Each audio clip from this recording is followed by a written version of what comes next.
Estive recentemente viajando, e nós conseguimos ir para Portugal. Eu queria contribuir com alguma coisa. Aqui é o Mosteiro dos Jerônimos, que fica em Belém, fica do ladinho de Lisboa. Aí estão sepultados, essa construção é mais velha que o Brasil. Aqui está sepultado Vasco da Gama, Luís de Camões, entre outras personalidades.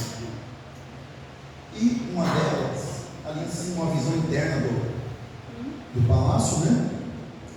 E ali o ataúde de Alexandre Herculano. Eu ia fotografar, mas quando eu vi essa frase aqui, esse poema dele, dormir, só dorme o frio cadáver que não sente, a alma voa e se abriga aos pés do Onipotente.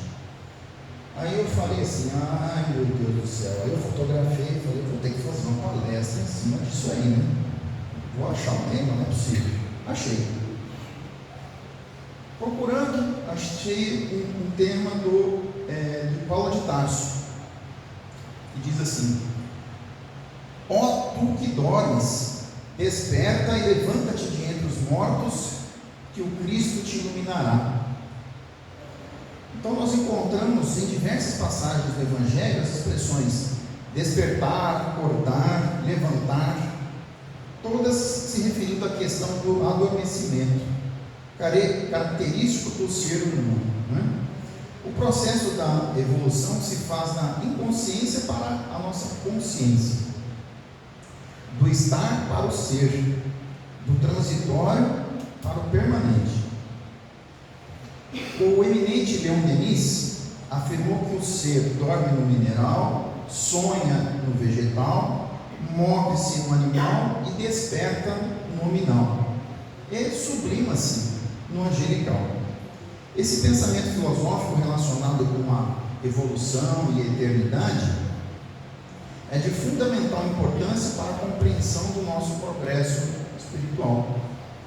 As advertências de Jesus Cristo aos que não ouviam e nem enxergavam, para que tivessem olhos de ver e ouvidos de ouvir, nada mais eram do que a mensagem do despertamento para a vida maior. Quando Paulo disse aos Efésios, ó tu que dormes, desperta, não estava conclamando as criaturas ao erguimento do corpo físico, mas a da visão interior das nossas almas imortais, com vistas à expansão da consciência de cada uma delas. Não podemos exigir que todos tenham a mesma visão, que todos tenham a mesma audição, porque entendemos a diversidade da compreensão humana. Cada um entende de um jeito. Somos almas com traços de caráter ainda muito pequenos em relação à autoconsciência, porém destinadas à lucidez interior cada vez maior, rumo aos mundos superiores espalhados pelo universo. Levanta-te de entre os mortos, que Cristo te iluminará.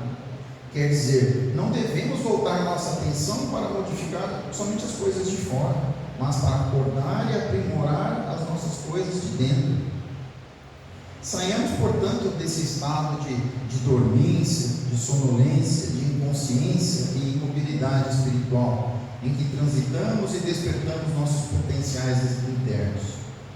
Quando nós despertamos a nossa consciência, transformaremos o mundo em nós, e não perceberemos que não eram propriamente os nossos conflitos internos que nos incomodavam, e sim a nossa maneira de vê-los.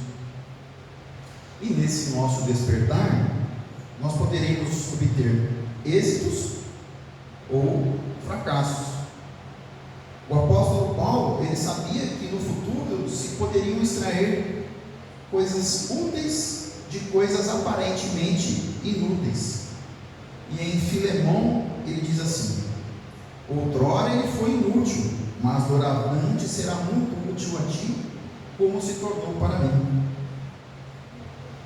Os fracassos nos ajudam a gerar êxitos.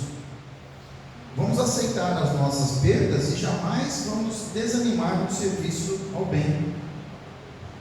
É imperioso valorizarmos tanto a escassez como a abundância, tanto o erro quanto o acerto. pois sempre é possível aprender alguma coisa em qualquer situação. Quando doamos nossa boa vontade, nossas melhores intenções e fracassamos, devemos nos perguntar: o que Deus está nos ensinando com essa derrota?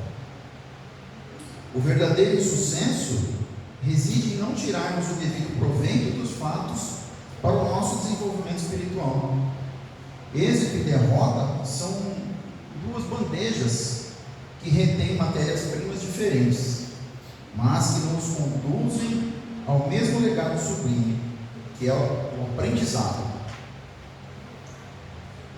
A humanidade, muitas vezes precipitada, ansiosa, né? Quem que não é ansioso hoje em dia, né? Quer tudo para agora, não pode esperar 5 minutos, não, né? Tem que ser agora já, todo mundo ansioso.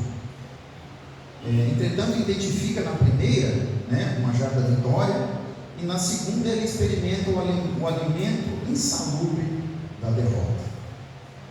Os erros têm muito a nos ensinar. Eles nos propiciam ocasiões marcantes para o nosso crescimento interior. Todos aqueles que se encontram ajustados ao entendimento das leis divinas passarão a dar igual importância aos acertos e desacertos e usá-los em prol dos nossos empreendimentos que a gente idealiza. O sábio aprendeu que o êxito do hoje muitas vezes foi a ruína do ontem, e onde vacilamos agora, amanhã a gente vai deslanchar. Nos nossos compromissos, sejam eles na casa espírita, no trabalho, em alguma associação de classe, né? No nosso lar, não devemos somente sublinhar os fracassos dos outros e os nossos, mas avaliá-los como proveitosas experiências adquiridas. Certos projetos poderão não ter alcançado o resultado que gostaríamos que tivessem. Contudo, o revés, indubitavelmente, nos colocará um pouco mais de sucesso, porque a gente vai aprender com ele e não vai facilitar de novo, vamos contornar, né? Vamos desviar. Se a gente critica impiedosamente um colaborador, um companheiro, ou um responsável por um fracasso em alguma empreitada de assistência, ou de uma organização interna, vamos esperar prováveis consequências, né? A intensificação do sentimento de vergonha, frustração, embaraço, ou então hesitação, inibição, resistência em tentar algo de novo, ou a continuidade, até mesmo a continuidade da tarefa.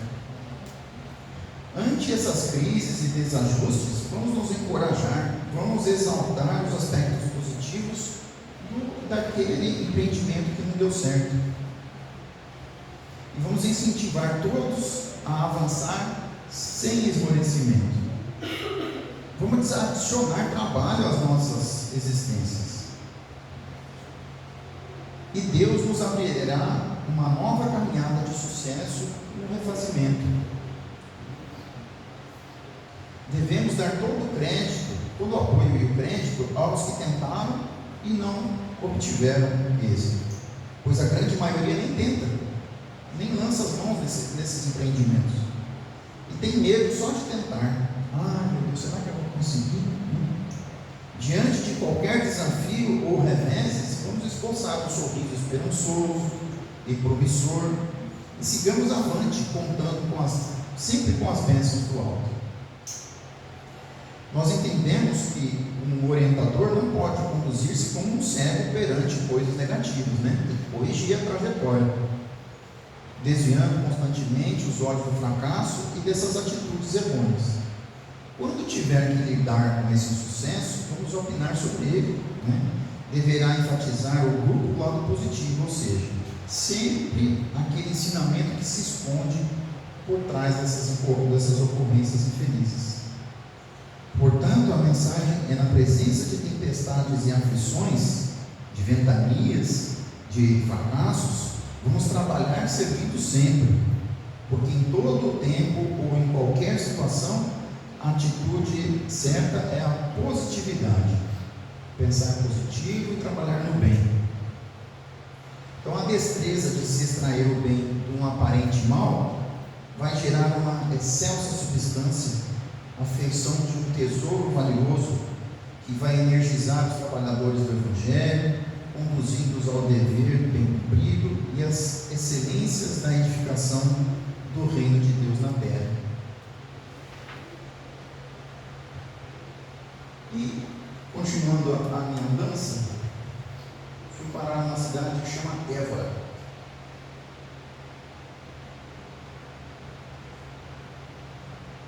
Essa construção aí tem 2000 anos, esse templo romano. Então essa cidade é super antiga, cercada de muralhas, aquedutos romanos, igrejas. E muito tempo atrás, muitos séculos atrás, uns 200, 300 anos atrás, não tinha mais como construir nada internamente. Aí o que eles falaram? Vamos remover todos os cemitérios. Removeram todos os cemitérios para fazer novas construções. E aí falaram: o que nós vamos fazer com os esqueletos? Aí eles resolveram fazer uma capela embaixo da igreja de São Francisco. Daqui a pouco eu vou mostrar aí. Aqui. Essa. Então a entrada da capela fica aqui. Tá. E a hora de entrarmos lá, a gente leva um susto. Eu não tinha nem noção do que era. Aí a placa de entrada, né? Capela dos Ossos. E aqui uma placa de explicação. Edificada na primeira metade do século XVII, a Capela dos Ossos mais antiga de Portugal, e foi desde o princípio dedicada ao culto das almas do purgatório e depois ao do Senhor dos Passos. A hipótese de se ter utilizado as ossadas dos enterramentos ligados ao convento na sua construção, cemitério comum, igreja, capítulo e claustro, apoia-se nos relatos históricos de ter sido os lugares preferidos pelos eborenses para a última morada, e que levar o hábito franciscano para a cova garantia a absolvição dos pecados. Leva engano, né? Levar um pedaço de pano no caixão vai te levar aos céus, né? Se você não tiver boas ações, não tiver boas realizações e a vivência do nosso Evangelho de Jesus, não vai adiantar de nada levar um pedaço de pano embora, né? Enquanto espaço de oração e de meditação sobre a condição humana, espera-se que sirva de consolação a uns e de notícia a outros, segundo o que vem anunciado todos os anos no primeiro dia de Quaresma. Lembra-te, ó homem, que és pó e ao pó hás de voltar. Assim a entrada deixa logo expressa a missão enquanto símbolo de transitoriedade. Aí, em cima, na hora que a gente entra, aqui é a entrada da capela, tá? Ali em cima está escrito assim: nós ossos que aqui estamos, pelos vossos esperamos. Então, em Portugal tem muita poesia, muito poema por tudo. E aqui é a entrada da capela. Lá no fundo tem uma imagem de Jesus. É o único lugar que não tem esqueletos. Então, quando a gente entra, você leva um susto. Fala: meu Deus do céu, uma coisa morta.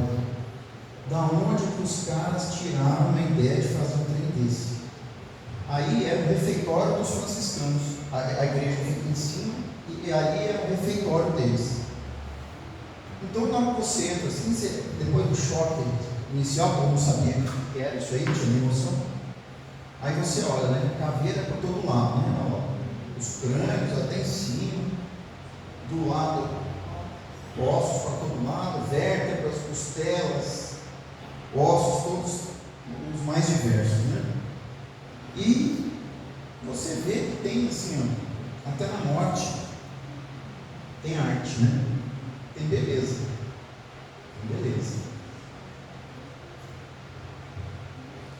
E lá tudo tem poesia.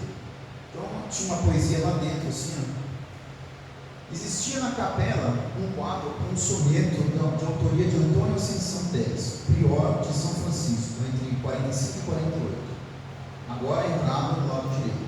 Então, a poesia, né? Aonde vais, caminhante acelerado? Para, não prossiga negócio não tens mais importante do que este, à tua vista apresentado. No caso, os espíritos. Recorda quanto desta vida tem passado, reflete em que terás fim semelhante. E para meditar causa é bastante, teres todos os mais nisto parado. Pondera que, influído desta sorte, entre negociações do mundo tantas, tão pouco consideras nada a morte. Porém, se os olhos aqui levantas, para, porque em negócio deste porte, quanto mais parares, mais adiantas. Naquela época eu estava falando para a gente diminuir o ritmo, né? Antigo, né? Correria, mas você está, estou na correria. Não para nem para almoçar direito, não para conversar com esposa, filhos. Então vamos falar da desencarnação de um modo mais amplo. Quem tem medo da morte? Todo mundo. Quem que não tem medo da morte? E é isso que temos que ter, o sentido da preservação da nossa vida, que é muito preciosa. Também nós temos, a maioria tem, todo mundo tem medo do desconhecido. Como é que será do outro lado?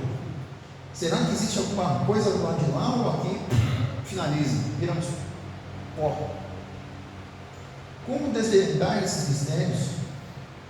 As religiões que deveriam preparar seus fiéis para a vida além do túmulo, conscientizando as pessoas da sobrevivência da alma, abrindo a cortina que separa esses dois mundos, pouco fazem nesse sentido e limitam-se muitas vezes no campo de fantasias, purgatório, inferno, céu. Vai sentar onda, mas como é que é o céu? É uma nuvem, né? Ninguém sabe, né? Ninguém fala. O Espiritismo, então, ele ilumina os nossos caminhos e os mistérios do retorno à pátria espiritual, afugentando temores irracionais e outros constrangimentos perturbadores. Com a doutrina espírita, nós podemos encarar a morte com serenidade. E isso é importante, já que se trata da única certeza da existência humana. Todos nós um dia vamos morrer. O despreparo para a morte, então, caracteriza multidões que regressam todos os dias. Agora nós estamos passando por umas tormentas sérias, né? Frentes de batalha por todos os lados, na Europa, no Oriente Médio. Então, essas pessoas que estão regressando à pátria espiritual estão chegando de que jeito? No desespero, na morte, não tem a mínima noção do que os espera.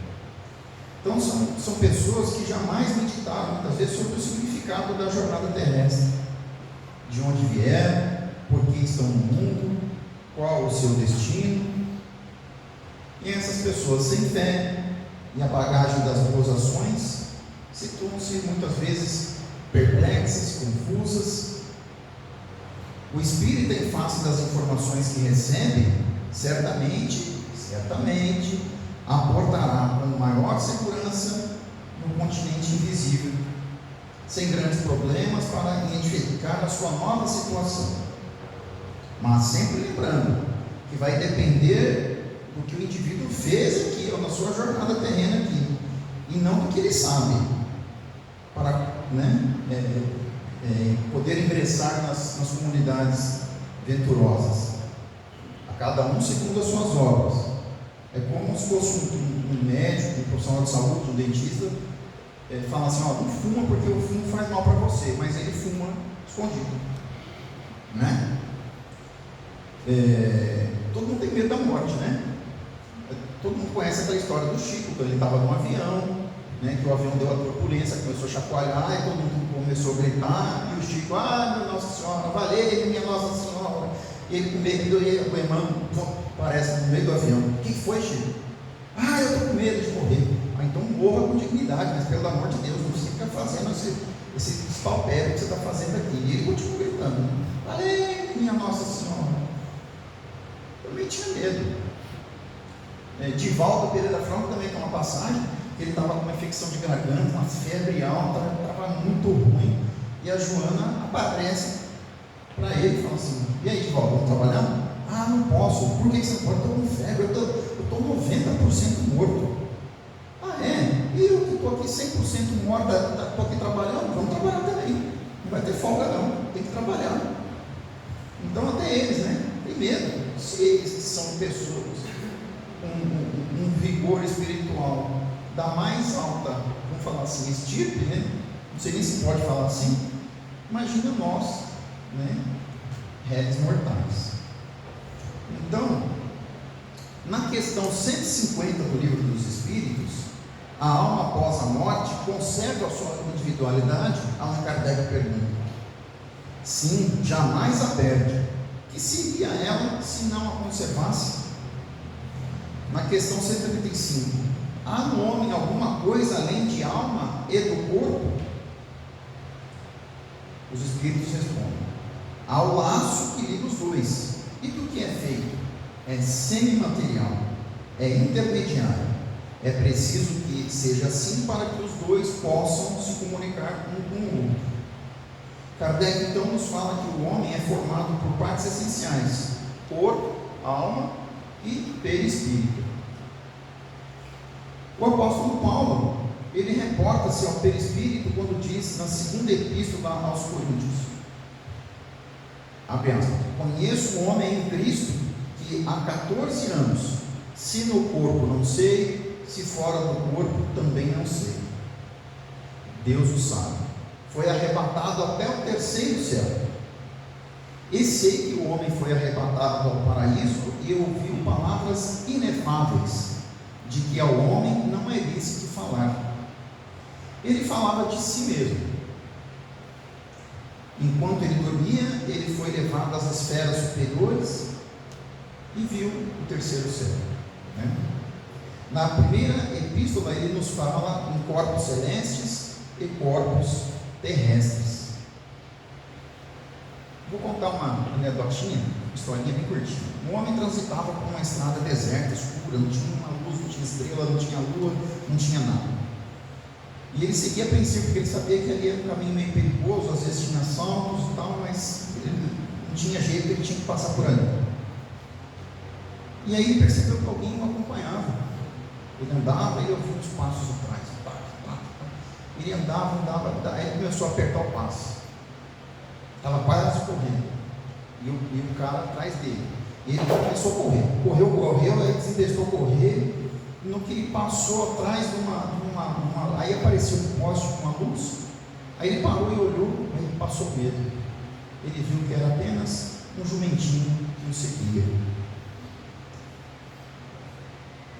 A história assemelha-se ao que ocorre com a morte. A imortalidade é algo intuitivo na criatura humana, no nosso pensar. No entanto, muitos têm medo, porque desconhecem inteiramente o processo e o que os espera na espiritualidade. As religiões que deveriam preparar os fiéis para o além-túmulo, conscientizando-os da sobrevivência e do descerramento da cortina que separa esses dois mundos, pouco fazem nesse sentido, porquanto limitam-se a incursões, no terreno da fantasia, como eu disse. E o Espiritismo é essa luz que ilumina os caminhos misteriosos do retorno, afugentando os temores irracionais, constrangimentos perturbadores. Com a doutrina espírita, nós podemos encarar a morte com serenidade e nos preparando para enfrentá-la. E isso é fundamental, é muito importante para nós, já que se trata dessa única certeza da nossa existência, que nós todos morreremos um dia. E a Terra é uma oficina de trabalho para os que desenvolvem atividades edificantes em favor da nossa própria renovação. A Terra pode ser um hospital para os que corrigem, os que necessitam de corrigimento, de desajustes, nascidos de viciações pretéritas. A Terra também pode ser uma prisão em expiação dolorosa para os que resgatam débitos relacionados com crimes cometidos em existências anteriores. E também pode ser uma escola para os que já compreenderam que a vida não é um mero acidente biológico, nem a existência humana uma simples jornada recreativa, mas também não é o nosso lar. período. Esse está no plano espiritual, onde podemos viver com plenitude, sem as limitações impostas pelo nosso corpo carnal. Compreensível, então, que nos preparemos, vamos separar esses temores, essas dúvidas, inquietações, enganos, a fim de que, na hora que chegar a nossa hora, estejamos habilitados a um retorno equilibrado e feliz. O primeiro passo nesse sentido é o de tirar da morte esse aspecto fúnebre, funesto, mórbido, terrível, sobrenatural. Há condicionamentos milenares nesse sentido. Há pessoas que simplesmente se recusam a conceber um falecimento de um familiar ou o seu próprio. Transferem o assunto para um futuro remoto. Lá na frente eu vou isso. Por isso se desajustam quando chega o tempo da separação. Onde está, ó morte, o teu aguilhão? Pergunta o apóstolo Paulo em Coríntios. A demonstrar que a fé supera os temores e angústias da grande transição. O Espiritismo nos oferece então os recursos para encarar a morte com idêntica fortaleza de ânimo, inspirados igualmente na fé. Uma fé que não é arrobo de emoção, é uma fé lógica, uma fé pensada, racional, consciente. Então, essa fé inabalável de quem conhece e sabe o que o espera. E vamos sempre nos esforçar para que nós tenhamos sempre o melhor. Era isso que eu queria passar para vocês na noite de hoje. Agora vamos passar